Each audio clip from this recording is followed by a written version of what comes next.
بسم الله الرحمن الرحيم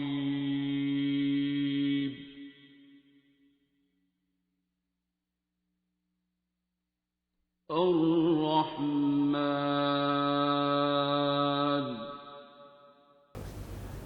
وہ اصل میں جب آپ لوگ اپنی مرضی کا سرنڈر کرتے ہیں نا وہ نہیں لیتا. جہاں سے آپ کہتے ہیں نا ٹھیک ہے میں نے سرنڈر کیا, وہ نہیں لیتا. جہاں وہ کرانا چاہتا ہے وہ سرنڈر ہوتا ہے. شکتیاں مانگنا آٹومیٹکلی بائی برتھ ہونا, میں شکتیاں ہی کہوں گا.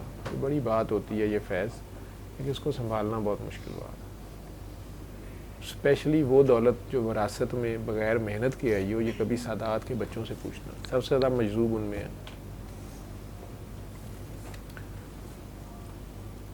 لیکن وہ نسل تو اللہ کی طرف سے خاص ہے نا, ان پہ تو خاص مہربانی ہے. باقی اگر چکھائی بھی گئی اسی لیے وہ اپنے گھر سے باہر بڑی کام دیتے ہیں. یہ باہر کسی کو ایک قطرہ پلائی بھی گئی, وہ ظرف سے سنبھالتا ہے کہ نہیں. اور کوئی کہے کہ نہیں اسی تسبیحاں وظیفیاں نہ للاں گے, اس کو پھر سانبھے کیسے.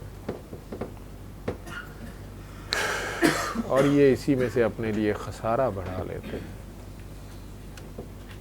اور کتاب کے وارث تین طرح کے ہیں. ایک وہ جو اپنی جانوں پہ ظلم کرتے رہتے ہیں, ایک وہ جنہوں نے درمیانہ رستہ اختیار کیا, اور ایک وہ جو نیکی اور بھلائی کے کاموں میں سے. اور یہ حقیقی فضل ہے جو نصیبے والوں کو ملتا ہے. پھر اس نے اس کی ڈسکرپشن بھی ایک جگہ دی ہے, فضل کیا ہے, اس کی نشانیاں کیا ہے, کیسے ہوتا ہے, کیا ہوتا ہے.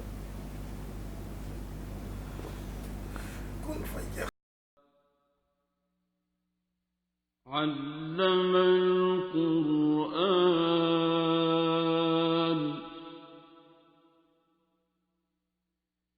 خلق الإنسان